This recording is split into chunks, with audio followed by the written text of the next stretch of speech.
To say that 1066 was an eventful year would be a gross understatement. It was in truth a year of 3 great battles, 2 of which I have covered in previous episodes. Today we focus on the main event, the iconic Battle of Hastings.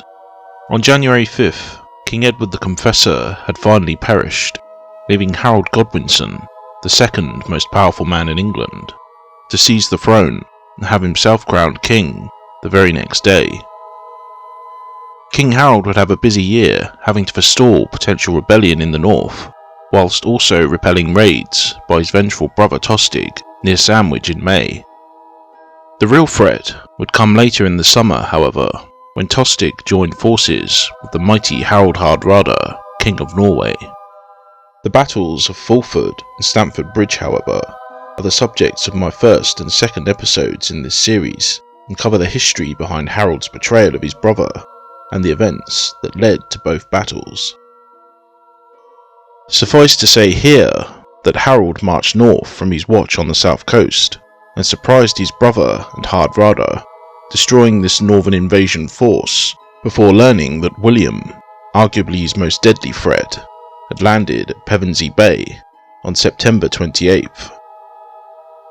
Duke William of Normandy was yet another claimant to the English crown, and was a cousin of the late King Edward the Confessor. William may very well have been promised the throne in 1052, and even had Harold himself swear some kind of oath to him in 1064, a series of events actually detailed in the Bio Tapestry. William began life as the illegitimate son of Duke Robert the Magnificent, becoming Duke himself at around age 7 when his father died on his way home from pilgrimage. William spent his youth darting from stronghold to stronghold, avoiding lords attempting to kidnap or even kill him, as well as enduring rebellions and external threats. 1047 saw William, with the help of his liege lord King Henry I of France, see off a coalition of rebellious lords at the Battle of Valledun, which confirmed his power as duke. His marriage to Matilda, daughter of the Count of Flanders in the early 1050s, also helped to stabilise his position. It was also around this time that William supposedly visited, or at least communicated with his cousin, King Edward the Confessor in England, about designating him as his heir. Edward had strong connections with Normandy, given he had spent nearly 3 decades there in his early life as an exile, during King Canute's takeover of England. Edward's mother was a daughter of a previous duke, making her William's great aunt, providing the ambitious young duke with a blood connection to his royal cousin. All of this added up either to an overt promise that William was Edward's preferred heir, or at least a strong enough connection for him to exploit later on. And exploit this connection he did. During a political crisis in 1052, William gained possession of 2 important hostages, seized by the exiled Norman Archbishop of Canterbury, Robert of Jumieges. These men were Wulfnoth and Hakon, Harold Godwinson's brother and nephew respectively, and it was almost certainly with a view to freeing these relations that Earl Harold Godwinson found himself in Normandy in 1064. 1064 was Duke William's political coup de grace. Whatever the reasons, Harold Godwinson had been taken captive and was transferred to his possession. While in Normandy, Harold accompanied William on campaign in Brittany, even rescuing 2 of the Duke's knights from the quicksands around Mont Saint-Michel. It was after this in Bayeux that William bestowed arms on Harold, a sign of Harold's vassalage to William. In addition to this, Harold was made to swear some kind of oath to William on holy relics, perhaps even that he would support William's bid for the throne of England, though the details are ultimately inconclusive. Norman sources have William learning about Harold's coronation on January 6, 1066, while out hunting. Having been informed shortly after, he went dangerously quiet for many hours, brooding over the betrayal of his sworn man, before deciding to summon a council of war. Naturally, Odo and Robert, William's half-brothers, were present, as were William Fitzosborne and Roger of Montgomery. Also at the meeting were Roger of Beaumont, William Giffard, and Hugh of Montfort, among others. William's inner circle, of course, pledged their full-throated support, but urged him to call a wider meeting of the nobles of the duchy, which he did, and it was now that serious reservations were expressed. Most saw the proposed invasion as a suicide mission, the rich English being far more powerful at sea and arguably on land. However, before most of his vassals had arrived, William had sent his representatives to Rome to secure support from the Pope. William had sent Gilbert, Bishop of Lisieux, who had made a general case based on notions of hereditary right and the French system of bequest, while also emphasising Harold's oath in 1064. Added into this heady mix was the Godwin family's general behaviour in 1051, probably including the issue of Robert of Jumieres' deposition as Archbishop, as well as the murder of Alfred Atheling in 1036, and also the issue of Stigand, Robert's replacement as Archbishop of Canterbury, who had been condemned by various popes for his pluralism in holding both Winchester and Canterbury simultaneously. It was most likely this last issue that probably hit home with Alexander, who assented to William's invasion. As for why Harold himself did not send his own delegation to Rome, it is likely because, firstly, he knew very well that the English royal succession had nothing to do with the Pope in the first place, and he may have even been unwilling to set such a precedent of papal intervention. Secondly, the papacy of the period was decidedly pro-Norman, with Pope Alexander II having already blessed all the Norman expeditions of the 1060s in southern Italy. Regardless, the Pope's blessing, or at least his approval, if not outright support, was a diplomatic coup for William. It made it difficult for any other power to intervene on Harold's behalf. The men at the second meeting, now fully assembled at Lillibon, were still very much apprehensive about the invasion. It took some arm-twisting and face-on-face meetings with William himself, and promises of rich reward and land, to persuade the majority to offer men and ships. Normandy's forests must have been a busy place in the spring of 1066, and all the duchy's people must have been touched in some way by the immense task, either directly cutting down trees, helping to build the ships, or contributing in some other way, and if not, no doubt knowing someone who did. In addition to Normans, many other nationals joined the Duke's army, including Flemish, Bretons, men from Maine and Aquitaine, as well as further afield. At the beginning of August, William left his capital for the rendezvous at Dives, after having made arrangements for the Council of Regency. William did have an heir, but Robert, his eldest son, was too young to serve as his father's deputy, so William's Duchess and wife Matilda would reign in his absence, assisted by a council. The army mustered between the 4th and 5th of August, the location advantageous due to its proximity to the grain plain of the Caen region. This sheltered harbour also kept William's fleet safe from storms. William's host camped at Dives for around a month, with the 14,000 or so men prohibited from pillaging the area. Of this number, 8,000 would be used in battle, with another 2,000 earmarked for garrisoning duties, and the remainder being sailors and other non-combatants, such as oarsmen, pilots, cooks, smiths, armour-bearers, carpenters and such. William's long wait at Dives was apparently due to contrary winds, those same winds that proved favourable to King Harold Hardrada's invasion fleet, heading to northern England from Norway. William's location was almost certainly known by King Harold, who had deployed the Fyrd, or militia, along the south coast to await the hammer strike that never came. This waiting may have also been deliberate. With his logistical needs handled, William could afford to wait. Contrast to Harold, who by 8th of September disbanded the Fyrd and returned to London, given that it was harvest time and the Fyrd were no professional army but a part-time militia force that served a set time period in the field. To add to King Harold's woes, after he had ordered the English fleet to set sail for London at the same time, many of the warships were wrecked in a storm. Hearing of Harold's demobilisation, William moved his fleet and army to St. Valery, his eye firmly fixed on the weathercock on the Minster Tower.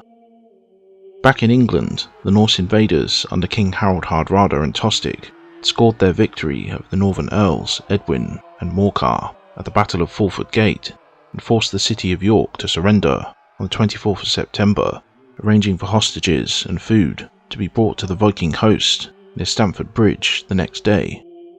Instead of forlorn hostages, Hardrada's divided and largely unarmoured army was met with an exhausted yet determined English army under King Harold Godwinson. Stamford Bridge, as recounted in the previous episode, was long, bloody and hard fought, with Harold's 10,000 strong force battered by the encounter to the extent that days after his greatest victory, and upon learning that Duke William had finally set sail from St. Valery, Harold moved south with only his core professionals. William had set sail on September 27th around nightfall, his ships using lanterns on the moonless night to avoid collisions and maintain formation, landing at Pevensey the next morning. On the way, William's flagship Maria apparently lost contact with his other ships, causing William's crew to become jittery. William, for his part, calmly ordered a man to shimmy up the mast to look for sight of the rest of the fleet. The man shouted down a reply in the negative. William, however, undaunted, ordered breakfast to be prepared, and sometime later ordered another man to shimmy up the mast once again, this time sighting 4 ships. William's near supernatural luck thus held. Of the potentially 2,000 vessels, only 2 had been lost on the voyage. One vessel had been lost having made landfall near Sandwich, where it was presumably attacked, possibly by the men of Romsey. William's landing at Pevensey was uncontested. Harold had indeed recognised the Hastings area as a danger, and it was indeed heavily guarded just weeks earlier. However, troops had been pulled out when Hardrada had become the more immediate threat. As with most epic landings, William is depicted as stumbling to shore, though he apparently shrugged this off by loudly proclaiming that he had seized his rightful kingdom with both hands. At first, William's advance inland was cautious, but once he realised that no organised resistance was near him, he sent knights to nearby Hastings to demand its surrender. Thus, within 24 hours of landing, he was already garrisoning towns, even building a wooden castle in the old Roman fort structure at Pevensey. It was probably at Hastings on the 29th of September that Duke William finally learned of King Harold's victory over Harold Hardrada at Stamford Bridge. He wisely understood that it was heavily in his interests to try to meet Harold in battle as soon as possible. To this end, William sought to undermine Harold's credibility as a lord and king by ravaging the Godwinson lands in Sussex. William moved his headquarters from Pevensey to Hastings, finally allowing his men to plunder and burn across the area, giving the English a taste of the Norman penchant for harrying. Meanwhile, King Harold arrived back in London on 6th of October, having covered the 190 miles from York to the city in around 8 days. On his return, the king found a Norman envoy waiting for him, Hugh Margot. Hugh was a monk from Ficamp, who undiplomatically hectored Harold with all the old arguments for William's claim, uncharacteristically angering the normally even-tempered Harold, to the point that he had to be restrained from killing the monk on the spot. It was at this time that Harold held a council with his advisors, among them his brothers Leofwine and Gurth. We can dispense with the absurd Norman notion that at this point Harold lost his nerve and had to have his resolve stiffened by Gurth. What is more likely is that Gurth in fact advised his elder brother that if he was indeed set on meeting the Normans in battle, that it should be he, Gurth, that met William in the field. If he fell, then at least Harold would remain to fight once again. Harold's resolve to take on William quickly looks on the surface to be rash, yet it was actually informed by decent reasoning. Harold could, firstly, not be sure that the Duke was not receiving reinforcements from the continent, meaning William would continue to grow stronger by the day. The second reason was that any delay did indeed reflect poorly on Harold as a lord and king.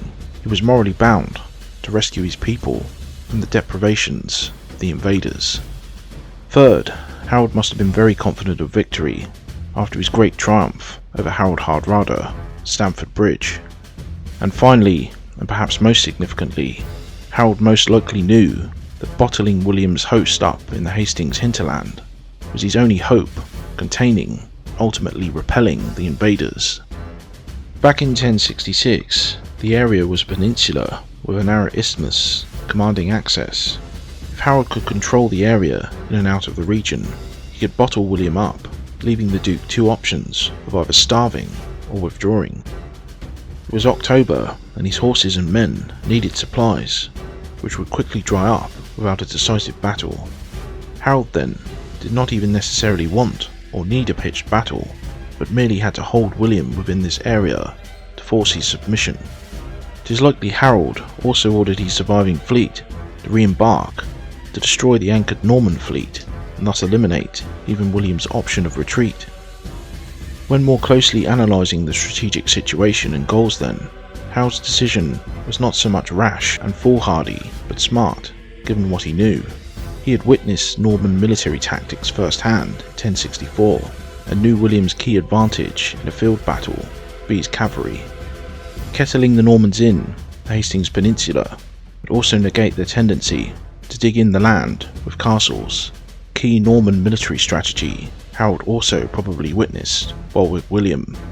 Harold's logic then was probably a case of not giving the Normans an inch with which to take a mile. He rejected Gurth's other advice too, probably based on the same considerations, that they should wait to gather their full strength by devastating the land between Hastings and London, leaving William and his host with nothing to sustain themselves. Gurth's Fabian-style tactics may have been wrong in terms of forcing reluctant peasants to fire their own homes and lands, for once out of the Hastings bottleneck, William's army could go anywhere apart from the south. However, he was fundamentally correct that Harold could have delayed battle long enough to muster a much larger force than he actually did. Fabian tactics do not necessarily equate to scorched earth. If he had waited just a couple more weeks or even a few more days, it is feasible that he could have had a force double that he had at Hastings. Indeed, he may have had more archers and even horses if he had desired to use them. Edwin and Morcar may also have made it with their own valuable housecarls. There is little doubt then that Harold's haste to face William heavily played into his foe's hands. Perhaps it did not occur to King Harold that Harold's victorious lightning-forced march north to face the Viking invaders had as much been down to good fortune as it had to his own impressive speed. Tostig and Hardrada had certainly helped along Harold's victory by marching to the bridge largely unarmoured and ill-equipped, as well as under strength. Flushed with this victory, Harold may have simply been overconfident that such tactics could work again against Duke William. In this spirit, the Anglo-Saxon host that arrived on the eastern edge of the South Downs on the night of Friday the 13th, 1066, following its gruelling 58-mile forced march, was certainly an exhausted one. It is even plausible that the English army arrived late into the night, around 2 AM on the 14th, leaving a sizable portion of Harold's host sleep deprived as well as under strength. If a night arrival did happen, then William willingly evened the scales. There would be no repeat of Harold's surprise attack at Stamford Bridge. William had cautiously posted scouts, which quickly reported Harold's approach, prompting the Duke to stand his army ready throughout the night. This reinforces the notion that Harold arrived late in the evening of the 13th, perhaps into the early morning of the 14th. William intended to begin the fight at daybreak. Perhaps becoming fully aware of Harold's overall strategy, he would attempt to break out the isthmus of the peninsula. Harold, in contrast, was content to maintain his defensive stance on Caldbeck Hill near the hoary apple tree, where he planted his banner. This was also the rendezvous point agreed in London for incoming reinforcements. At daybreak, the Norman advance guard on Telham Hill sighted the Saxon banners on Caldbeck, located at the southern exit of the wooded hills, and informed William, who then ordered his archers forward to prevent Harold's men from seizing the high ground of Battle Hill. William hoped that if his archers could drive back the Saxons, his knights could, when ready, charged to support them and gained the high ground of the hill. Harold's mounted infantry reached the summit first, followed by the slower moving unmounted men. Harold's men managed to drive off William's unsupported missile units, including the crossbowmen in the centre, but not before suffering a barrage of missile shot. This initial success may have boosted Harold's confidence further as the two armies readied for the battle proper. The English concentrated along the ridge facing the Normans, in a front about half a mile wide, with Harold's two banners, the Dragon of Wessex and the Fighting Man, his personal ensign, immovable in the centre of the shield wall. These initial skirmishes probably comprised the early hours of the day, with battle proper likely beginning around 11 AM. Both armies were roughly equal in numbers at around 7,000 to 8,000 men, though William had undoubtedly more seasoned veterans and a more varied force comprised of heavy cavalry, archers and crossbowmen, as well as infantry. King Harold did have a professional corps of housecarls who wore full armour, helmets, coats of mail. They were also armed with javelins to throw with deadly accuracy as the Norman line closed in, preferred to use swords and the iconic two-handed battle axe in closer melee. Harold's weak point was the inexperienced Fyrd or militiamen, whom he bolstered with housecarls throughout their formation. Packed so densely that the dead would scarcely have had room to fall, Harold's position was strong, yet not without disadvantages. Some Fyrdsmen, upon witnessing the tight space in which they were to fight, deserted, especially after suffering the initial flurry of arrows and bolts from the Norman archers and crossbowmen. For Harold, though, the immediate aim was simple and the most appropriate tactic for the day. He was defending the hill, preventing the enemy from breaking out into the wider country. Harold could afford to simply absorb the Norman assaults, only needing to survive until nightfall, at which point he'd be certain of receiving reinforcements, unlike William, who therefore needed a win, and nothing less. William addressed his men, his guttural shout reiterating their need for victory, and it was either this or death, since no retreat was possible. He also gave an exaggerated account of his enemy's bloody victory at Stamford Bridge, no doubt emphasising Harold's broken oath, while pointing to the papal banner and the relics hung around his own neck, supposedly the very same upon which Harold had sworn his solemn oath in 1064. William also pointed to past Norman military successes in Apulia, Calabria and Sicily, before finally vowing to build a church on the site of the battle if he indeed emerged victorious. William chose to occupy the centre battle or group along with the Normans and a picked force of Evreux archers. With him were his half-brothers Robert of Mortain and Odo of Bayeux, together with Tustaine of Bec, the standard bearer. The left wing or battle was comprised mainly of Bretons, Poitevins and men from Maine, led by Alan of Brittany. Finally, William's right wing was comprised of French troops and foreign mercenaries under William Fitzosborne, Roger de Beaumont and Eustace of Boulogne. Reaching the bottom of Telham Hill, William's knights put on their armour and the three divisions marched forward. These groups marched in order of archers and missile troops first, followed closely by the infantry, and then lastly the cavalry. The knights wielded heavy swords, lances, maces and kite-shaped shields. It was William's intent for the Bretons to attack Harold's right, while his more professional right wing took on the more difficult eastern portion of the English line, and William himself set as his target the banners of King Harold himself.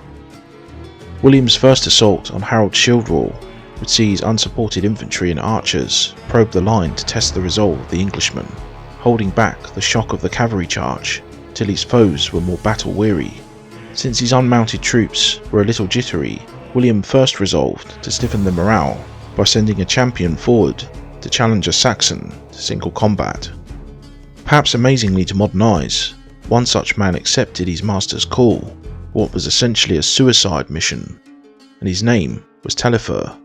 Taillefer was supposedly a military adventurer who also made a living as a juggler and jongler, and he rode brazenly up to the shield wall to challenge a Saxon on horseback. He was answered and killed his challenger before charging the Saxon shield wall itself, being instantly killed. This was said to have enraged his comrades, who at once forgot their misgivings, marching determinedly up the slope. William's archers, loosing their arrows as they came within range, did little damage, their shafts passing either harmlessly over the Saxon heads or striking the shields of the shield wall directly. They also received their own barrage of missiles, including javelins, arrows and stones. The infantry then closed to blows with the shield wall, falling in dozens to the rhythmic din of "Uts, Uts" or "Out, Out." Among this din could also be heard the king's war cry of "Holy Cross." This attack lasted no more than half an hour before the exhausted Norman infantry had no choice but to retreat. There was nothing for it but for the Normans to use their trump card, the heavy cavalry. Fortunately for them, Harold had chosen his ground well, and though the charge of destriers carrying upwards 250 pounds of rider and steel was impressive, the impetus of the charge was also negated by the upward slope to the degree that the charge was easily withstood. The Bretons on the left took a particularly bad beating and began streaming back down the slope, to the elation of the Saxon fierdsmen opposing them. Seeing their chance, the inexperienced men of Harold's right broke ranks, and many went too far, becoming detached from the main body. These unfortunate men were easily surrounded and cut down. Harold too tried to capitalise on this general havoc in the Norman lines, the battle reaching an important point. In the chaos, a rumour spread through the ranks that William had been killed, though in truth it had only been his horse that had been dispatched, the first of 3 unhorsings that day. That Harold's army did not carry the day at this point can be explained by 2 major events. Firstly, the death of Leofwine, one of Harold's brothers and lieutenants, and more importantly, William's seizing back the initiative, ripping off his helmet, riding among the breaking Britons of his brothers Odo, Robert. William made himself visible enough to dispel the rumours of his death. Leofwine's demise, as he led the English counterattack, may explain why the English counterattack petered out, with the sudden vacuum in leadership taking impetus out of the attack.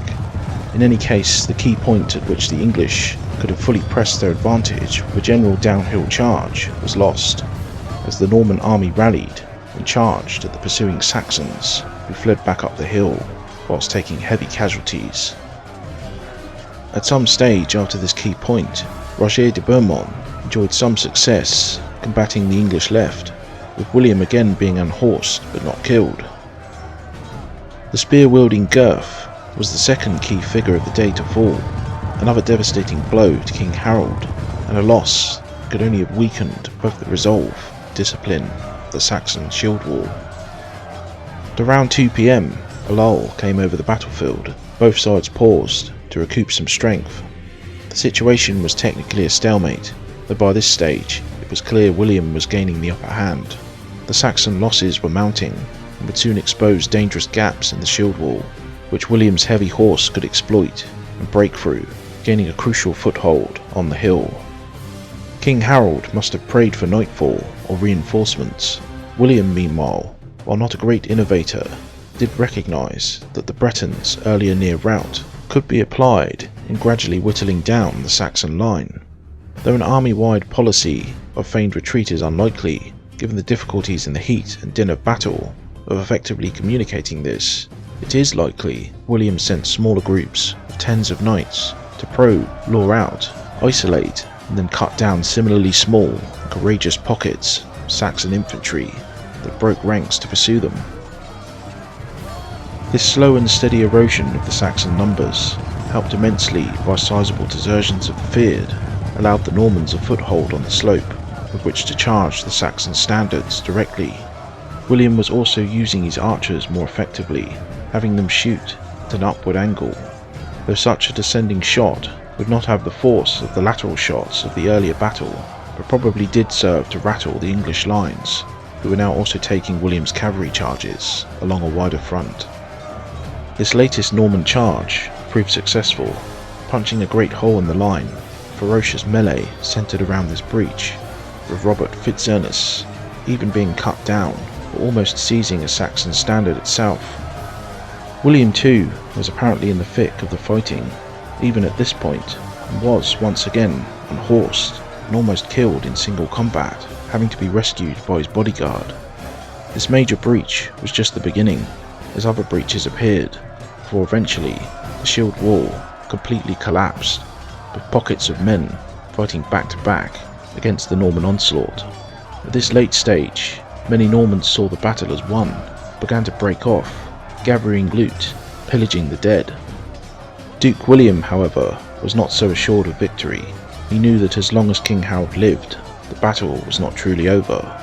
In the chaos, he saw the king and his bodyguard still concentrated around the Golden Dragon and the fighting man. It was said that William had always been willing to meet Harold in single combat, yet now he apparently balked at the task, perhaps remembering Harold's superhuman strength on the Brittany campaign, when he had rescued 2 of his armoured knights at the same time in the quicksands near Mont Saint-Michel. William wisely called to him Eustace of Boulogne, and tasked him with the daunting job of dispatching King Harold with whatever picked knights he could find. Eustace took with him Hugh of Ponthieu, Guy's son, as well as Walter Giffard and Hugh de Montfort. A savage battle was already underway around the banners, and it was a relatively easy matter for Eustace and his fellow hit squad to isolate and slay Harold. Eustace struck the first blow, driving his lance into Harold's chest and reddening the earth beneath the fray. Then one of the others cut off Harold's head, with a third disemboweling the corpse, and a fourth severing off his leg. Whether or not Harold was already wounded with the iconic arrow in his eye is ultimately a moot point. King of England was slain, but even now the battle still lingered on to a bloody conclusion. Harold's housecarls fought on loyally around their fallen lord's body, not even asking for quarter, and dying to the last man. With night upon them all, William pitched his tent among the heaps of the dead. With it being long after dusk, he finally removed his armour and sat down to eat and drink. At dawn, the Normans began the process of burying their dead, while droves of Saxon women entered the camp, requesting the bodies of their fallen husbands, brothers and sons. William granted this, though with one prominent exception. King Harold's dismembered corpse was gathered together, though at first identifying it had been difficult. Eventually Harold's first wife, Edith Swanneck, arrived at the battlefield and identified it by distinguishing certain marks known only to her. Harold's remains were wrapped in a purple robe, taken away for burial, the sight of which is another of the great mysteries of this whole saga.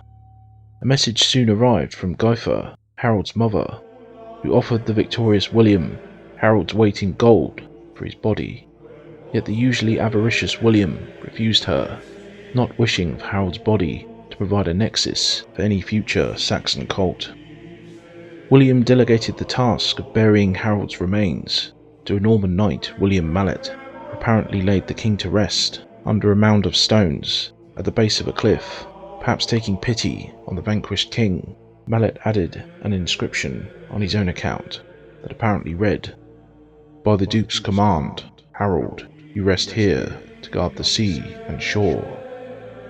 Thus ended the life of one of the seminal figures in English and arguably world history.